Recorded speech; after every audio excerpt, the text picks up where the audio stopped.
Hello friends, तर स्वागत आहे तुमचं आपल्या या यूट्यूब चॅनलवरती. मित्रांनो, चॅनलवर नवीन असाल तर चॅनलला सबस्क्राईब करा आणि अशाच नवनवीन अपडेट्स पाहत राहा. आता तो म्हणाला, यस मिस जान्हवी, तुम्ही जाऊ शकता. राजवीर असं म्हणताच जान्हवी पूर्णपणे गडबडून जाते. जी जी सर सर असं म्हणत ती घाईघाईने बाहेर पडते आणि दरवाजाला धडकते. तिचा चेहरा खूपच दुखतो.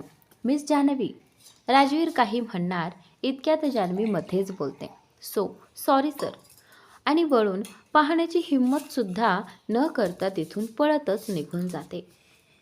काय पागल मुलगी आहे ही, राजवीर स्वतःशीच बोलत फाईल वाचायला लागतो. जान्हवी धावत जाऊन आपल्याच डेस्कवर बसते. तिचा हात छातीकडे जातो. हार्टबीट जोरात धडधडत असते. श्वासही जलद होत असतो. दरवाजाला चेहरा लागला हेही तिला जाणवत नाही, कारण ताण आणि लाजेमुळे तिचं लक्ष तिकडेच नसतं. ती खुर्चीवर बसून स्वतःला नॉर्मल करण्याचा प्रयत्न करते. हात थरथरत होते. कामावर लक्षच लागत नव्हतं. फाईल कधी खाली पडत होती, कधी कागद विस्कटत होते. काही करायचा प्रयत्न करायची तर उलटच होत होतं. तेवढ्यात तिला दिसतं, मिस्टर खुराना येत होते. आजची राजवीरची महत्त्वाची मीटिंग त्यांच्यासोबतच होती. मॅनेजर मिस्टर मेहता त्यांचं स्वागत करत त्यांना मीटिंग रूमकडे नेत होते. जान्हवी लगेच उठून राजवीरच्या केबिनमध्ये धावते. सर, मिस्टर खुराना आले आहेत, ती सांगते. राजवीर लॅपटॉपवर प्रेझेंटेशनमध्येच मग्न होता. ओके, मी येतो असं म्हणत तो उठतो. जान्हवी पाहते, त्याची जीभ आजही उघडी होती. ती डोळे बंद करते. काय करू, सांगू का? नको सांगू सुद्धा. अरे देवा, ती मनातच बोलत असते. मिस जान्हवी, हे फाईल्स. राजवीर बोलत असतानाच जान्हवी त्याला अडवते. सर, ती तुमची जीभ उघडी आहे असं म्हणत ती नजर खालीच ठेवते. तिला फार अवघडल्यासारखं होतं. राजवीर लगेच खाली पाहतो आणि वळून उभा राहतो. जान्हवी पुन्हा पळत तिथून निघून जाते. राजवीर झटकन जीभ बंद करून कपाळावर हात ठेवतो. त्याला खूप एम्बॅरेसिंग वाटत असतं. मागे वळून बघण्याचीही हिंमत नव्हती. तेवढ्यात मॅनेजरचा आवाज येतो. सर, मिस्टर खुराना आले आहेत. राजवीर मागे पाहतो. जान्हवी नव्हती. त्याने सुटकेचा श्वास टाकला. तुम्ही पुढे जा मिस्टर मेहता, मी येतो, तो म्हणतो. मॅनेजर गेल्यावर राजवीर स्वतःलाच म्हणतो, हे काय केलं मी? ओ गॉड, किती बेकार. तो केसांवर हात फिरवत स्वतःवर चिडतो आणि फाईल घेऊन बाहेर पडतो. केबिनच्या बाहेर पहिलाच डेस्क जान्हवीचा. ती तिथेच बसलेली असते. राजवीर तिच्याकडे पाहतही नाही आणि थेट मीटिंग रूमकडे चालतो. जान्हवीही त्याच्याकडे पाहत नाही. दोघे एकमेकांना पूर्ण इग्नोर करतात. तो गेल्यावर जान्हवी मोठा श्वास सोडते. तसंच राजवीरचंही झालं होतं. दोघेही बेचैन होते. मीटिंगमध्ये प्रत्यक्षात जान्हवीला जायला हवं होतं. नोट्स घेणं, डॉक्युमेंट्स पास करणं हे तिचंच काम होतं, पण तिची हिंमतच होत नव्हती. राजवीरनेही तिला बोलावलं नव्हतं. तिलाही जायची इच्छा नव्हती. उलट राजवीरही मनोमन हेच इच्छित होता की ती मीटिंगला येऊ नये. तो या डीलसाठी खूप दिवसांपासून तयारी करत होता. तर जान्हवी समोर बसली असती तर तो कॉन्फिडन्स कमी झाला असता आणि तो रिस्क घ्यायचा त्याला नव्हता. राजवीरने जाऊन मिस्टर खुरानांना भेटलं. वेलकम सर, तो म्हणाला. ओ, तर तुम्हीच राजवीर, तुमच्याबद्दल खूप ऐकलंय. अखेर भेट झाली. मिस्टर खुराना हसत हस्तांदोलन करतात. माय प्लेजर सर, राजवीर नम्रपणे म्हणतो. माझी पहिलीच इच्छा होती तुमच्याशी भेटण्याची, पण फ्लाईट डिले झाली. चला प्रेझेंटेशन सुरू करूया, खुराना म्हणतात. लाईट्स डिम होतात आणि प्रेझेंटेशन सुरू होतं. राजवीर सुरुवातीला थोडा अनकम्फर्टेबल होता, पण काही मिनिटातच तो स्वतःच्या फॉर्ममध्ये येतो. जान्हवी हे कामसुद्धा तो स्वतः किंवा इतर कर्मचाऱ्यांकडून करून घेत होता. 2 तासांनी मीटिंग संपली. वेल डन यंग बॉय. खूप छान काम केलं. मी अनेक प्रेझेंटेशन पाहत आलो आहे, पण तुमचं बेस्ट आहे. तुमच्यासारख्या यंग टॅलेंटसोबत कोलॅब करायची इच्छा आहे. मिस्टर खुराना म्हणाले. Thank you sir. I feel honoured. Rajveer म्हणतो. आणखी काही प्रेझेंटेशन बघायचे आहेत, नंतर अंतिम निर्णय सांगेन. पण मला वाटतं तुमच्या कामाला कोणी भिडू शकणार नाही. मीही आपल्यासोबत काम करण्यास उत्सुक आहे, राजवीर म्हणतो. मिस्टर खुराना हसले. तुम्ही फार बोलत नाही, चांगली गोष्ट आहे. तुमचं कामच तुमच्यासाठी बोलतं. Keep it up. आशा आहे आपण एकत्र काम करू. राजवीर त्यांना बाहेरपर्यंत सोडून आला. राजवीर सरळ आपल्या केबिनमध्ये जाऊन बसला. त्याने एकदाही जान्हवीकडे पाहिलं नाही. जान्हवीही तितका वेळ डोळे खालीच करून शांतपणे बसून राहिली. दोघांनी एकमेकांकडे पूर्णपणे दुर्लक्ष केलं होतं. दोघांनाही फक्त एवढंच वाटत होतं की कुठे एकमेकांची नजर भिडू नये. राजवीर केबिनमध्ये जाताच दोघांनीही जणू एखादा मोठा बोज उतरल्यासारखं दीर्घ श्वास घेतला. दोघांनीही एकमेकांना सामोरं जायचं नव्हतं. राजवीर, अशी मूर्खपणा तू कसा काय करू शकतोयस? खरंच इतका बेफिकीर कसा झालो मी? राजवीर स्वतःवरच चिडत स्वतःशीच बोलत होता. त्या दिवसभरात राजवीरने एकदाही जान्हवीला केबिनमध्ये बोलावलं नव्हतं. काही काम असलं तरी तो स्वतःच करत होता. आज त्याने तिच्याकडून सकाळपासून कॉफीसुद्धा मागवली नव्हती आणि जान्हवी जातानाही त्याने एकदा तरी केबिनकडे पाहिलं नव्हतं. जान्हवीच्या टेबलावर असलेला फोन तिला वारंवार घाबरवत होता. कुठे सर अचानक बोलावू नयेत. दुपारचा वेळ झाला तेव्हा विक्रम तिच्याकडे आला आणि म्हणाला, चल ना जान्हवी, कॅन्टीनमध्ये जाऊया. सॉरी, पण मी येऊ शकत नाही. खूप काम आहे. जान्हवीने त्याच्याकडे न पाहताच उत्तर दिलं. अरे चल ना, 10 मिनिटं बस. विक्रमने तिला पुन्हा समजावत म्हटलं. नाही विक्रम, खरंच भूक नाहीये, नाही तर नक्की आले असते. जान्हवीने स्पष्टपणे नकार दिला. ओके, जशी तुझी इच्छा. विक्रम शांतपणे निघून गेला. जान्हवीच्या नकारानंतर तो तिला जास्त आग्रह करणं योग्य नाही हे त्याला जाणवलं. त्या दिवसभर जान्हवी खूपच हलकल्लोळात होती. त्यामुळे तिनं विशेष काही कामही केलं नव्हतं. संध्याकाळची सुट्टीची वेळ झाली. सर्व स्टाफ घरी निघत होता. जान्हवीलाही जायचं होतं, पण घरी जाण्याआधी तिला राजवीरची परवानगी घ्यावी लागणार होती आणि त्याच्यासमोर जाण्याची तिची हिंमत होत नव्हती. काय करू? जाऊन विचारू की न विचारताच जाऊ?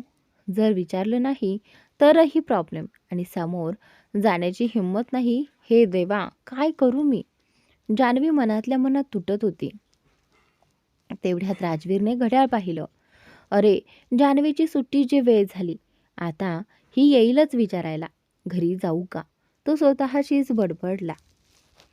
हे विचारताच तो पटकन उठला आणि केबिनमधून बाहेर पडला.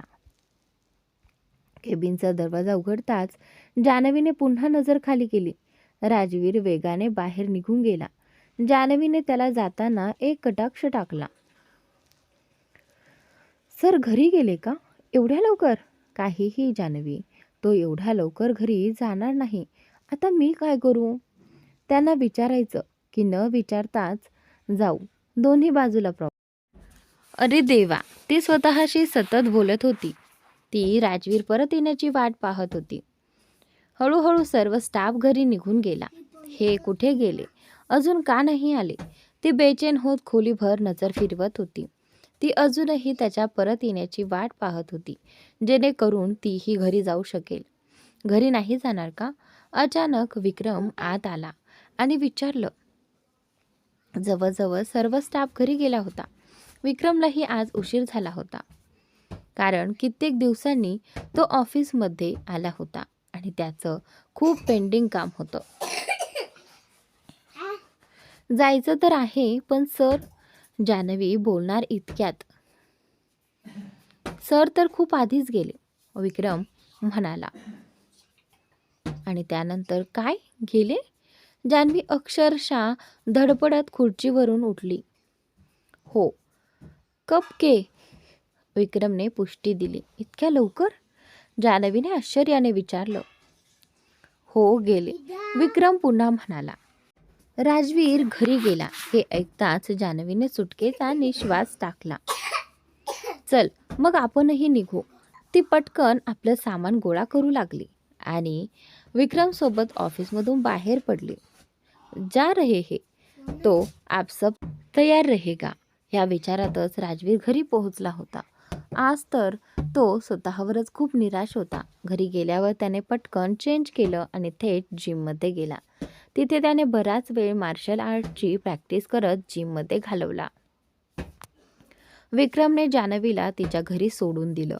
ओ हॅलो, कुठे हरवली आहेस जान्हवी? ऑफिसमधून निघाल्यापासून तू काही बोलतच नाहीस. लंच टाईमलाही आली नाहीस. काय झालंय तुला, सांगशील का? विक्रम तिला विचारत म्हणाला. नाही, काहीही नाही, जान्हवी छोटंच उत्तर देत तिथून निघू लागली. विक्रमने तिचा हात पकडून तिला थांबवलं. अरे, काही प्रॉब्लेम असेल तर मला सांग, आपण मित्र आहोत, माझ्याशी शेअर करू शकतेस.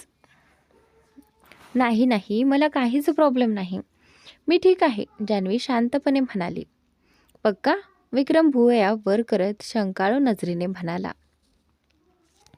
हो हो पक्का, मला काय प्रॉब्लेम असणार? ती त्याच्या हातातून आपला हात सोडवत म्हणाली. मला अजिबात तसं वाटत नाही आहे, विक्रम पुन्हा म्हणाला. आणि त्यानंतर मी खरंच ठीक आहे, विश्वास ठेव, जान्हवीने पुन्हा खात्री दिली. ठीक आहे, जर तू म्हणतेस तर मान्य, पण एक गोष्ट लक्षात ठेव, तुला कधी काही झालं तर मला सांगू शकतेस, विक्रमने प्रेमाने सांगितलं. हो नक्की, आज फक्त थोडं थकली आहे, ऑफिसमध्ये खूप काम होतं, जान्हवीने सांगितलं. आज खरंच सगळं गोंधळलेलं होतं, पण आता सगळं झालं. तू पण टेन्शन घेऊ नकोस, विक्रम म्हणाला. ठीक आहे, मी निघते, बाय म्हणत ती पटकन तिथून निघून गेली. बाय म्हणण्याआधीच ती दूर गेली होती. किती अजब मुलगी आहे ही, काहीतरी प्रॉब्लेम आहे हे नक्की, विक्रम मनातच म्हणाला. घरी पोहोचल्यावर जान्हवीने सुटकेचा निश्वास टाकला. देवा, वाचले मी. मला तर वाटलं आज तर प्राणच जायचा. दरवाजा बंद करताच ती पुटपुटली. दिवसभर तिला एकच भीती होती, कुठे राजवीर पुन्हा समोर येईल का? जान्हवी सरळ शॉवर घेण्यासाठी वॉशरूममध्ये गेली. शॉवरनंतर तिला छान वाटलं. मग तिला आठवलं की कपडे धुवायचे आहेत.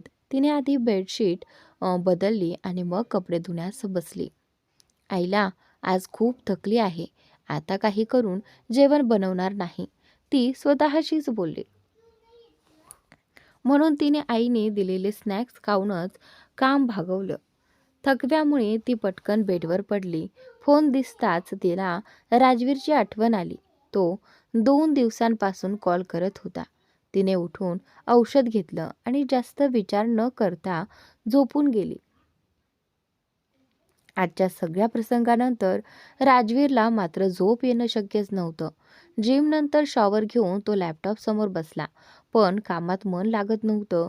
दर 5 मिनिटांनी तो डोकं हलवत पुन्हा प्रयत्न करायचा, पण काही उपयोग नव्हता.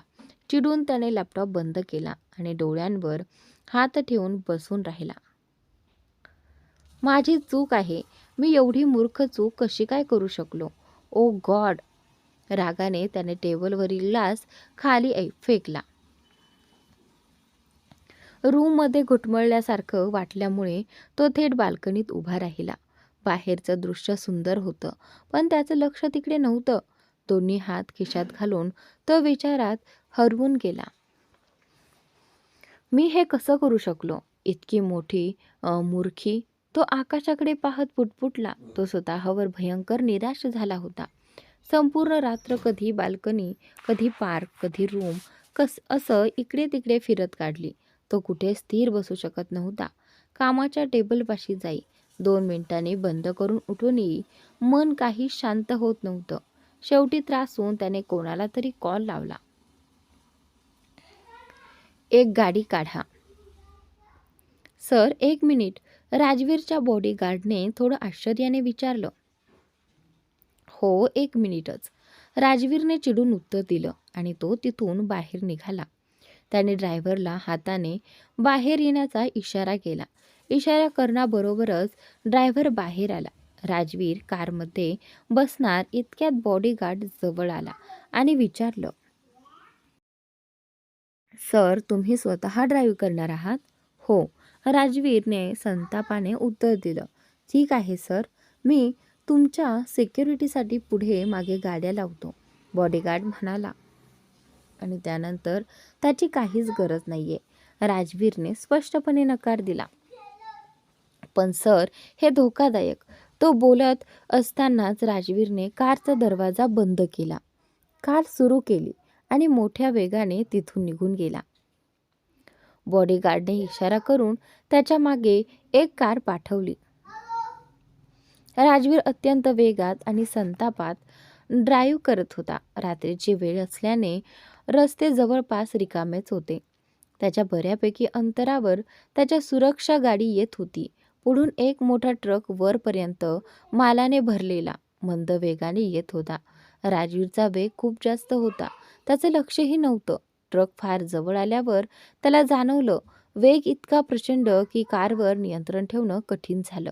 त्याने झटकन कार वळवली आणि ट्रकला साईड दिली. टक्कर अक्षरशः 1 इंचाने टळली. कार जोरात फिरली. क्षणभर ती उलटणार असं वाटलं, पण कसाबसा तो सावरला. कार थांबताच राजवीरने संतापात स्टिअरिंगवर मुठी आपटल्या. नंतर कार पुन्हा सुरू करून यू-टर्न घेतला आणि घरी परतण्यासाठी निघाला. तो संपूर्ण रात्र झोपलाच नव्हता. कालही नाही, पण आज तर तो बेडवर पडूनही पाहिलं नव्हतं. दुसऱ्या दिवशी सकाळी जान्हवी स्वतः ऑफिसला आली. राजवीरने स्पष्टपणे नकार दिल्यामुळे विक्रम तिला घेण्यासाठी गेला नव्हता. आज जान्हवीचा मूड कालपेक्षा खूप चांगला होता. तिला कालचं काही आठवत नव्हतं. जणू काही घडलंच नव्हतं. राजवीर ऑफिसमध्ये आला आणि नेहमीसारख्याच सर्वांना दुर्लक्ष करून थेट केबिनमध्ये गेला. कालच्या मीटिंगबद्दल आज सर्व स्टाफसाठी मोठी मीटिंग ठेवली होती. जान्हवी, विक्रम आणि त्यांच्यासोबत एक मुलगी उभी होती. तिघही हसत बोलत होते. ते मीटिंग रूममध्ये जाणार इतक्यात राजवीर बाहेर आला आणि त्याची नजर त्यांच्यावर पडली. त्यांनी राजवीरला पाहताच तिघेही लगेच मीटिंगकडे गेले. राजवीरला असं वाटलं की ते त्याचाच मजाक करत आहेत. ऑफिसभर नजर फिरवली तर काही लोक स्मित करताना दिसले. तो पूर्णपणे चुकीचा समज करून बसला. जान्हवीने त्याच्या पर्सनल गोष्टी सर्वांना सांगितल्या असा त्याचा भ्रम झाला. तो संतापाने वेडा झाला. मीटिंग सुरू झाली. मध्येच राजवीरने अचानक विचारलं, मिस जान्हवी, कालच्या मीटिंगच्या महत्त्वाच्या हेडलाईन्स सर्वांना सांगा. हे ऐकताच जान्हवीचा रंगच उडाला. सर, मी काल मीटिंगला नव्हते, तिने घाबरत उत्तर दिलं. आणि का नव्हत्या? राजवीरचा आवाज प्रचंड कठोर. सर, ती काही बोलू शकत नव्हती. राजवीर संतापाने खुर्चीतून उठला आणि तिच्या दिशेने चालत आला. तुम्हाला काम करण्याची काहीच इच्छा नाही मिस जान्हवी? मला वाटतं तुम्ही इथे फुकटची पगार घेण्यासाठी येता. चॅरिटी चालवत नाही मी की जिथं हवं तिथं पैसे वाटत बसू. तुमची निवड ही आमच्या कंपनीची सर्वात मोठी चूक आहे. तो बराच वेळ तिचे वर्ग पाडत बोलत राहिला. जान्हवी शांतपणे ऐकत होती, पण अखेर तिचे डोळे पाणावले. तिचे अश्रू पाहताच राजवीर थांबला आणि संतापाने तिथून निघून गेला. सगळ्यांसमोर तिची चांगलीच अब्रू गेली होती. मिस सेना तर उघडपणे खुश दिसत होती. एकट्या विक्रमलाच तिच्यासाठी वाईट वाटत होतं. जान्हवी रडतच वॉशरूममध्ये पळाली. राजवीर आपल्या केबिनमध्ये येऊन टेबलवरच सगळं सामान फेकून दिलं. काही वेळानंतर स्वतःला सावरलं आणि परत डेस्कवर बसला. काही वेळाने जान्हवी धीर करून त्याच्या केबिनमध्ये आली. आपण बरोबर म्हणत होतात सर, मी या कंपनीत काम करण्याच्या लायकीचीच नाही. ती बोलत होती इतक्यात राजवीर पुन्हा चिडून उभा राहिला आणि तिच्याकडे चालत आला. जान्हवी मागे सरकत सरकत दरवाजाला टेकली. तो अगदी तिच्या समोर उभा राहिला, एक हात दरवाजावर, दुसरा खिशात. मी नेहमीच बरोबर असतो मिस जान्हवी. माझ्या आयुष्यातली एकमेव चूक म्हणजे तुम्हाला इथे नोकरी देणं. तुम्हाला वाटतं का माझं पर्सनल लाईफ तुमच्या मजाकासाठी आहे किंवा मी काही जोकर आहे? तो जवळजवळ तिच्या चेहऱ्यावर रागाने बोलत होता. पण मी काहीच केलं नाही, ती भराभर पुसट स्वरात म्हणाली. माझ्या कपाळावर बेवकूफ असं लिहिलंय का मला? आणि त्यानंतर तो दात चावून गुरगुरला. ती रडू लागली. त्याने संतापाने तोंड वळवून घेतलं. काही क्षणांनी परत फिरला. जान्हवी धास्तावलेली, पण आता तिने अश्रू पुसले होते. तुम्हाला वाटतं मला ऑफिसमध्ये काय होतं ते कळत नाही. मी कंपनीचा मालक आहे मिस जान्हवी. सर, आपण विश्वास ठेवला किंवा नाही, पण मी खरंच काही केलं नाही. तिचा आवाज थरथरत होता. मला तुमच्याकडून कधीच अशी अपेक्षा नव्हती. जेव्हा मी काहीच केलं नाही तेव्हा तुम्हाला मी हे कसं सिद्ध करून दाखवू सर? जान्हवी शांत पण दुखावलेल्या आवाजात राजवीरला म्हणाली. आता तिथे अजिबात थांबायचं नाही या विचाराने ती घाईघाईने तिथून निघून गेली. राजवीरला मात्र तिच्या बोलण्यामध्ये खराई जाणवली. तिच्या डोळ्यात त्याला तो सत्यतेचा भाव दिसला होता. एकदा तरी त्याला असं नक्की वाटलं की कदाचित जान्हवी खरंच सत्य बोलत आहे. त्याने लगेच कुणाला तरी केबिनमध्ये बोलावलं आणि म्हणाला, माझ्याबद्दल ऑफिसमध्ये आता कोणती अफवा पसरली आहे ते लगेच तपासून सांग. जी सर, असं म्हणून तो माणूस बाहेर गेला. राजवीरनं कालपासून आजपर्यंतचा सगळा CCTV फुटेज तपासायला सुरुवात केली. जान्हवी पूर्ण वेळ आपल्या डेस्कवरच होती. विक्रमशिवाय तिने कुणाशीही बोललेलं नव्हतं. विक्रमशी बोलताना देखील तिने काहीतरी गुपित सांगितल्यासारखं अजिबात वाटत नव्हतं. काल देखील जान्हवीची ऑफिसमध्ये कुणाशीही ढंगाची बातचीत झाली नव्हती. काय माहिती ऑफिसनंतर तिने त्या मुलाशी काही बोललं असेल, ज्याच्यासोबत काल ती घरी गेली. शेवटी तिचा मित्र आहे, त्याला सांगितलं असेलच ना? फुटेज बघताना राजवीर स्वतःशीच बोलत होता. तो पुढे आजची फुटेज पाहतो. आजही जान्हवीने कुणाशी बोललेलं नव्हतं. ऑफिसमध्ये तिचे मित्र नव्हते आणि बहुतेक लोक तिला पसंतही करत नसत. त्यामुळे तिचं बोलणं फारच कमी होतं. विक्रमसुद्धा अजूनपर्यंत कुणाशी बोलायला गेला नव्हता. मग मला असं का वाटलं की सगळे माझ्याकडे बघून स्माईल करत आहेत? राजवीरने मग ते फुटेज लावलं, ज्यावेळी त्याने जान्हवी, विक्रम आणि एका मुलीला एकत्र बोलताना पाहिलं होतं. विक्रम आणि ती मुलगी उभे होते आणि ती मुलगी विक्रमला काही डॉक्युमेंट्स दाखवत होती. त्यात जान्हवी जाऊन सामील झाली. त्या मुलीनं काहीतरी बोललं आणि तिघही हसू लागले. तेव्हाच त्यांनी राजवीरला तिकडे पाहताना पाहिलं आणि तिघेही पटकन मीटिंग रूममध्ये निघून गेले. म्हणजे जान्हवीने या गोष्टीबद्दल कुणाशीही बोललं नाही का?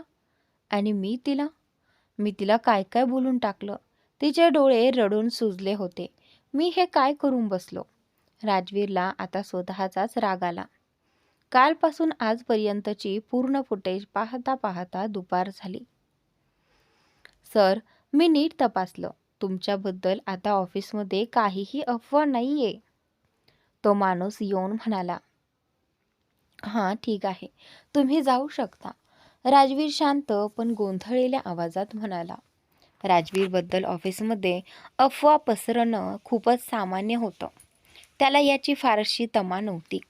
तो कधीच रिॲक्ट करत नसे, पण तरीही लोक कधी कधी गॉसिप करतच. कधी त्याचे अफेअर्स, कधी रिलेशनशिप, ज्या प्रत्यक्षात अस्तित्वातच नव्हत्या. याचा विचार करत त्याने फोन उचलला आणि जान्हवीचा नंबर डायल केला. पण जान्हवीने कॉल उचललाच नाही. त्याने लगेच CCTVमध्ये पाहिलं, पण जान्हवी तिच्या ठिकाणी नव्हती. ही कुठे गेली? राजवीर स्वतःशीच म्हणाला. तो केबिनमधून बाहेर आला तर पाहतो, लंच टाईम झाला होता आणि सगळा स्टाफ इकडे तिकडे फिरत होता. जान्हवीला आसपास सर्वत्र शोधूनही ती दिसली नाही, म्हणून राजवीर घाईघाईने बाहेर गेला. बाहेर गेल्यावर त्याला दूरवर जान्हवी दिसली. तो तिच्याकडे जाण्यासाठी पाऊल टाकतो तेवढ्यात त्याच्या नजरेत आलं, विक्रम आधीच तिच्यासोबत उभा होता. जान्हवी जोरजोरात रडत होती आणि विक्रमशी काहीतरी बोलत होती, पण राजवीर खूप दूर असल्याने त्याला काहीच ऐकू येत नव्हतं. मी ठरवलंय विक्रम, आता मी इथे काम करणार नाही. माझ्याकडून हे सगळं होत नाही. मी या सगळ्यासाठीच बनलेली नाही. मी गावाकडे परत जाणार आहे, जान्हवी रडत रडत विक्रमला सांगत होती. जान्हवीचं रडणं पाहून विक्रमने तिला शांत करण्यासाठी तिला हलकं मिठी मारली आणि तिचे केस कुरवाळू लागला. बस हाच क्षण राहिला होता. मीच याला संधी दिली आणि यालाही बहाणा मिळाला जान्हवीला मिठी मारण्याचा. राजवीर स्वतःवरच चिडत पुटपुटला. जान्हवीला विक्रम मिठी मारताना पाहून त्याला अजिबात आवडलं नव्हतं. त्याला स्वतःवर खूप राग येत होता. विचार न करता त्याने जान्हवीवर राग काढला होता. चूप हो जान्हवी, असं कोण रडतं का? अशा छोट्या छोट्या गोष्टी घडत असतात. तू मनाला लावून घेऊ नकोस. विक्रम तिची समजूत काढत होता. हळूहळू जान्हवी शांत झाली. तिने आपले अश्रू पुसले आणि विक्रमपासून बाजूला झाली. चल निंबू पाणी पिऊ, बरं वाटेल, विक्रम म्हणाला. जान्हवीने मान हलवली आणि दोघे निंबू पाणी पिण्यासाठी गेले. हे पाहून राजवीरही परत आत आला. विक्रमला संधी मिळाली की तो जान्हवीजवळ चिपकतोच. आता हे सगळं नको विचारायलाही. तो मनातच बोलत होता, आता विचार कर, जान्हवीला काय सांगायचं? माझ्याकडून चूक झाली. किती रडवलं मी तिला. बोलावून सॉरी म्हणू, पण कसं? सॉरी बोलणं खरंच आवश्यक आहे का? मी बॉस आहे. थोडंफार ओरडणं चालतंच. आधीही लोकांना ओरडलोय, म्हणजे प्रत्येकाला सॉरी म्हणायचं का? एकीकडे तो स्वतःला समजावत होता आणि दुसरीकडे त्याला वाटत होतं की त्याच्या बोलण्याने जान्हवीला खूप वाईट वाटलं.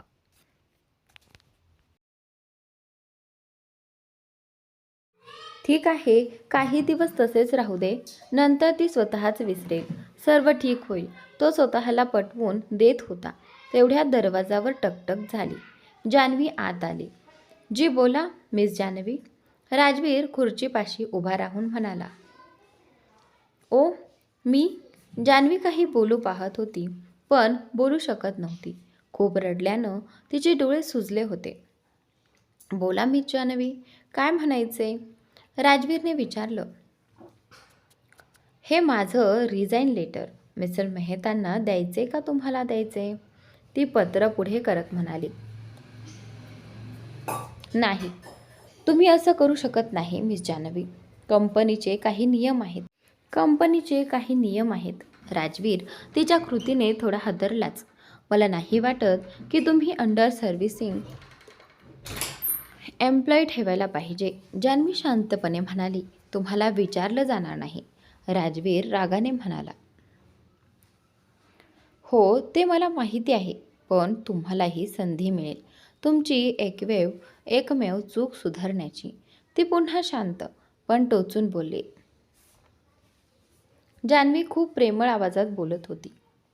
पण तिचं प्रत्येक वाक्य राजवीरला काट्यासारखं टोचत होतं. त्याला वाटत होतं की ती मुद्दाम त्याला टोमणे मारत होती. जान्हवीने रिझाईन टेबलवर ठेवलं आणि वळली. राजवीरने तिला मागून थांबवलं, पण जान्हवीचे पाय कुठेतरी अडकलं आणि ती पुढे पडू लागली. तिला पकडण्यासाठी राजवीरही पुढे झुकला आणि त्याचाही तोल गेला. दोघे सोफ्यावर पडले. पडताच आधी त्यांचे कपाळ आपटले आणि मग ओठ. राजवीरचे ओठ जान्हवीच्या मऊ ओठांवर पडताच तो क्षणभर स्तब्ध झाला. नंतर त्याने अनायासेच तिला किस करायला सुरुवात केली. अजून नीट किस करणं सुरूही केलं नव्हतं, इतक्यात त्याला छातीवर जोराचे ठोसे जाणवले. जान्हवी त्याच्या छातीवर जोरजोरात मारत होती.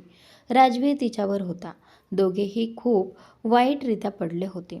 कदाचित जान्हवी अधिक दुखावली गेली होती आणि त्यात राजवीरचं वजनही तिच्यावर. तिचे केसही घेतले जात होते. ती पूर्णपणे घाबरली आणि त्रस्त झाली होती. राजवीरला भान आलं तसा त्याने लगेच तिचे ओठ सोडले आणि उठून बसला. तो उठताच जान्हवी झटकन पळून गेली. राजवीर तिला हवं असूनही थांबू शकला नाही. हे काय करतोय तू राजवीर? तिच्या ओठांशी असं काय करू शकतोयस तू? ओ गॉड, तिच्या जवळ गेलं की मला काय होतं की माझा कंट्रोल का गमावून बसतो? स्वतःवर चिडत राजवीर स्वतःशीच पुटपुटला. त्याने हळूच आपले ओठ स्पर्श केले. आजवर त्याला कधीही एवढा वेगळा चांगला अनुभव आला नव्हता. गोंधळलेल्या अवस्थेत त्याने कपाळ पकडलं आणि खुर्चीवर बसून राहिला. आता काय करावं हेच त्याला कळत नव्हतं.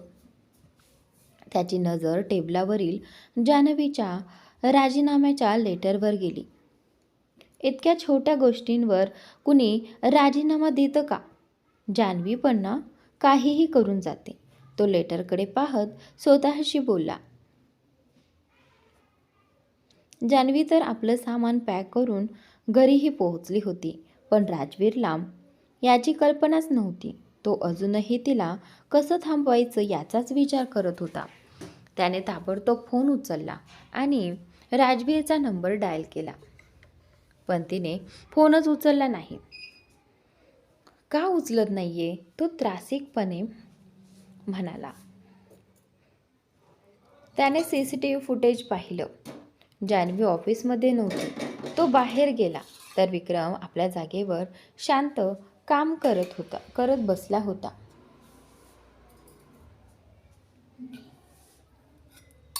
हा इथे आहे, मग जान्हवी कुठे गेली आहे? त्याने हळूच पुटपुटलं. परत येऊन त्याने पुन्हा फुटेज तपासलं. हे तर घरी गेली आहे, तेही मला काही न सांगता. सांगणं गरजेचंही नाही वाटलं हिला. ओ गॉड, खरंच राजीनामा दिला तिने. उद्यापासून येणारच नाही. आणि मी केव्हा म्हणालो की मी राजीनामा स्वीकारलाय? माझं उत्तर तरी ऐकलं असतं.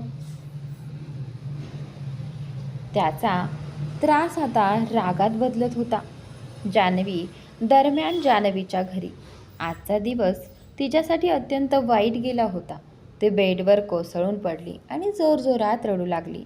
पण तिला शांत व्हायला तिथे कोणीही नव्हतं. माझ्याबरोबर असं का होतं? मी इथे राहणार नाही. मी गावाला परत जाणार. रडता रडता ती स्वतःशी बोलत राहिली. आयुष्यभर पहिल्यांदाच तिला आईचं न ऐकता शहरात येणं चुकीचं वाटलं. हे शहर माझ्यासाठी नाही. मी नाही राहू शकत इथे. लवकरात लवकर परत जाईन. ती सतत एकच गोष्ट बोलत होती. खूप वेळ रडल्यावर तिने डोळे पुसले आणि शॉवर घ्यायला गेली. आज तिने वॉशरूममध्ये खूप वेळ घालवला. रडून रडून डोके दुखायला लागलं होतं. बाहेर येऊन तिने स्वतःसाठी कॉफी बनवली आणि बाल्कनीत जाऊन बसली. सॉरी आई, मी चांगली मुलगी नाही. मी हरले आई. मला जमलं नाही. मला माफ कर. ती आकाशाकडे पाहत पुन्हा रडली. ती रात्री उशिरापर्यंत छताकडे पाहत विचारात पडून राहिली. इथे खूप वाईट लोक आहेत. मला नाही राहायचं इथे. तिचा निर्णय पक्का झाला होता. ती उद्या गावाला जाणारच. त्या रात्री राजवीर आज त्याने दिवसभर काहीच काम केलं नव्हतं. मीटिंगही बिघडली होती म्हणून तो ऑफिसमध्ये उशिरापर्यंत थांबला. घरी जाण्यापूर्वी त्याने ड्रायव्हरला जान्हवीच्या सोसायटीकडे गाडी वळवायला सांगितलं. सोसायटीच्या बाहेर पोहोचल्यावर तो खाली उतरला आणि आत जाणार इतक्यात त्याची नजर घड्याळावर गेली. खूप उशीर झाला आहे. आत्ता जाणं बरोबर नाही. उद्या बोलतो तिच्याशी, तो स्वतःलाच म्हणाला आणि घरी परतला. दुसरीकडे कुणाचं तरीही काळी सावली अजून सापडले नाहीत. ते शोधा त्यांना. माझे 20 लाख कुठेही गेले तर मी काही करू शकणार नाही. पैसे झाडावर उगवत नाहीत. राजवीरला संपवायचं होतं. कार फोडी नव्हे, पैसे त्यानेच दिले होते आणि तुम्ही फालतू काम करत बसलात. ती स्त्री संतापून ओरडली. जी मॅडम, प्रयत्न सुरू आहेत, पण तुम्हीच त्यांना अंडरग्राऊंड हो म्हणालात. आम्हालाच कॉन्टॅक्ट न ठेवायला सांगितलं होतं. रवीने घाबरत सांगितलं. अरे मूर्खा, ते तेव्हाच सांगितलं कारण आम्हाला वाटलं होतं की राजवीर मेलाय, पण तो जिवंत आहे. हे सगळ्या न्यूजमध्ये आले. आता काय लपवायचे? कुणापासून लपायचे? ती पुन्हा ओरडली. पण मॅडम, त्यांनी नंबर पण बदललाय. कुठे लपलेत तेही माहिती नाही. वेळ लागेलच, रवी नम्रपणे म्हणाला. ठीक आहे, पण लवकर शोधा त्यांना. मी जास्त दिवस वाट पाहणार नाही. मला राजवीरला संपवायचे. जितक्या लवकर तितकं चांगलं. राजवीर सकाळी उठून ऑफिसला पोहोचला. तो झटपट आणि जोरात जान्हवीच्या डेस्ककडे गेला. तो जाताना फक्त एवढंच विचार करत होता की जान्हवीला लगेचच बोलून त्याच्या केबिनमध्ये येण्यासाठी सांगणार आहे. पण जसेच तो जान्हवीच्या डेस्कवर पोहोचला त्याला तिथे दिसली नाही. जान्हवी तिथे नसल्यामुळे राजवीरचा चेहरा पांढरा झाला, पण तो शांतपणे तिथून निघून गेला. तिने रिझाईन दिलं आहे तर ती ऑफिसला येणार नाही. मला कसं वाटलं की ती येईल. मीही ना कसं विचार करू शकतो मी असं. राजवीर आपल्या खुर्चीवर हात ठोकत जोरात म्हणाला. राजवीर खुर्चीवर हात ठेवून काही विचार करत होता की अचानक मिस्टर मेहता त्याच्या केबिनमध्ये आले. सर, स्टाफची मीटिंग जी काल मिस जान्हवीमुळे रद्द झाली होती ती आज ठेवली आहे. मिस्टर मेहता राजवीरकडे येऊन म्हणाले. हो मिस्टर मेहता, राजवीरने हळूच उत्तर दिलं, पण त्याचं लक्ष मिस्टर मेहता यांच्या बोलण्यात फार नव्हतं. त्याचा विचार फक्त जान्हवीकडेच होता. आधी अर्ध्या तासात मीटिंग सुरू करायची, ठीक आहे का? मिस्टर मेहतांनी विचारलं. हो, मी येतो. राजवीरने परत हा मध्ये उत्तर दिलं. अजूनही तो खूप विचलित होता. त्याचं लक्ष जान्हवीमध्येच होतं. ठीक आहे सर, एवढंच बोलून मिस्टर मेहता केबिनमधून बाहेर गेले. काय करू काही समजत नाही. ही मुलगी मला एवढा परिणाम का करते? जवळ असेल तर प्रॉब्लेम, नाही तरीही प्रॉब्लेम. मी खूप त्रासलेला आहे. मला या विषयावर विचार करायचा नाही. माझ्या जीवनातील सर्वात मोठा करार आहे. त्यावर लक्ष देईन, एका मुलीवर नाही. राजवीर स्वतःला समजावत खुर्चीत बसला आणि आपला लॅपटॉप उघडून कामात लागला. अर्ध्या तासानंतर मीटिंग सुरू झाली.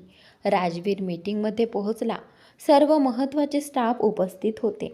मीटिंग खूप लांबली. दुपारी 1 वाजेपर्यंत ती संपली. मीटिंग संपल्यावर सगळे परत त्यांच्या जागी गेले आणि कामात मग्न झाले. राजवीर देखील परत आपल्या केबिनमध्ये गेला. इतकी लांब मीटिंग झाल्यानंतर राजवीरला कॉफी हवी होती. त्याने जान्हवीला कॉफीसाठी फोन करायचा प्रयत्न केला, पण लगेचच लक्षात आलं की आज जान्हवी ऑफिसलाच आली नाही. त्यामुळे राजवीरनं मिस्टर मेहता यांना कॉल करून कॉफी मागितली. काही वेळात मिस ऐना कॉफी घेऊन आली. ही सर, आपली कॉफी. मिस एनाने हसत मुखाने आणि आकर्षक आवाजात कॉफी दिली. पण राजवीरवर तिचा काही परिणाम झाला नाही. त्याने मिस एनाच्याकडे पाहिलंच नाही आणि फक्त हाताने टेबलवर कॉफी ठेवण्याचा इशारा दिला. मिस एनाने कॉफी टेबलवर ठेवली आणि बोलायला सुरुवात केली. छान केली सर. आपण ती जान्हवी हटवलं. तिला इथे काम करायचं नाही. मी आपलं सर्व काम करेल. आपल्याला फक्त आपण जाऊ शकता. राजवीरनं तिला मध्येच थांबवत सांगितलं. हे ऐकून मिस एना रागाने जळाली. राजवीरनं तिला एकदाही पाहिलं नव्हतं.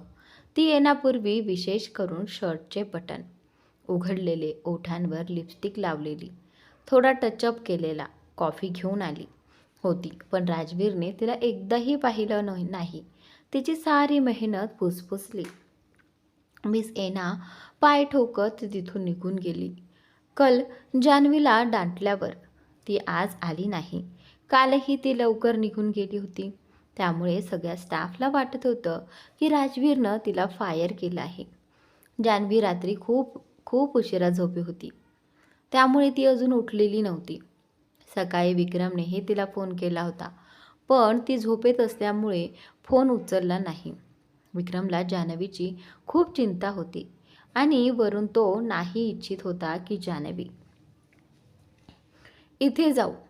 तो खरंच जान्हवीला खूप आवडतो आणि तिला आपल्या जीवनसाथी म्हणून घेऊ इच्छित होता. जर ती इथून निघून गेली तर विक्रम तिला कधीच आपल्या जीवनाचा भाग बनवू शकणार नाही. लग्न तर दूरची गोष्ट, कदाचित तो तिला कधीही भेटूही शकणार नाही. आज जान्हवी खूप उशिराने उठली. ती थोडीशी जागी झाली असतानाच तिचा फोन वाजला. जान्हवीने फोन उचलला. तो विक्रमचा फोन होता. हॅलो. जान्हवीने अलसाही आवाजात फोन उचलला. हॅलो जान्हवी, आता तू ठीक आहेस का? विक्रमने विचारलं. हो ठीक आहे, जान्हवीने उदास आवाजात उत्तर दिलं. मी संध्याकाळी येईन तुला भेटायला, विक्रम म्हणाला. नाही प्लीज, अजून माझा बिलकुल मन नाही कोणाशी बोलायचे, कृपया समजून घे. जान्हवीने स्पष्टपणे भेटायला नकार दिला. ठीक आहे फाईन. घरात जेव्हा तुला माझी गरज असेल मला कॉल कर, मी लगेच येईल, विक्रम म्हणाला. हो नक्की आणि खूप धन्यवाद, जान्हवी म्हणाली. असं बोलू नकोस, आपण मित्र आहोत. जान्हवीचे इतके फॉर्मल वागणे विक्रमला आवडले नाही, म्हणून त्याने तिला फॉर्मॅलिटी टाळण्यास सांगितलं. ठीक आहे बाय. जान्हवी स्मित करत फोन करते. जान्हवी फ्रेश झाल्यावर स्वतःसाठी चहा आणि सँडविच तयार करत थोडा वेळ स्वतःसाठी दिला. चहा नाश्ता केल्यानंतर हेडफोन घालून गाणी ऐकायला सुरुवात केली. कालपासून ती खूप त्रासात होती, त्यामुळे स्वतःला रिलॅक्स करण्याचा प्रयत्न करत होती. राजवीरला सतत जान्हवीची आठवण येत होती, पण तो स्वतःला कामात व्यस्त ठेवत होता. थोड्या वेळाने परत त्याच्या मनात जान्हवी फिरायला लागली. कदाचित ती खरंच पुण्यात जाईल. तिला तिथे नोकरीही मिळाली आहे. हो निश्चित ती पुण्याला जाईल. मला काय, कुठेही जाऊ, मला तशी काही फरक पडणार नाही. राजवीर स्वतःला कामावर लक्ष केंद्रित करण्याचा प्रयत्न करत होता. संध्याकाळ झाली होती. राजवीर स्वतःला पटवण्याचा प्रयत्न करत होता की जान्हवीच्या जाण्याने त्याला काही फरक पडणार नाही. हो ठीक आहे, शेवटची एक वेळ प्रयत्न करतो, जर ती मानली तर, राजवीर म्हणाला आणि चेअरवरून उठला. शेवटी त्याचे मन आणि त्याचा मेंदू यावर विजय मिळवला होता. त्याने स्वतःला रोखू शकलं नाही. राजवीरने ठरवलं की तो जान्हवीच्या घरी जाईल आणि तिला मनवेल. तर मित्रांनो, आजचा भाग इथे संपलेला आहे. पुढील भाग खूपच इंटरेस्टिंग आहे, तर नक्की पहा आणि आपल्या या यूट्यूब चॅनलला सबस्क्राईब नक्की करा.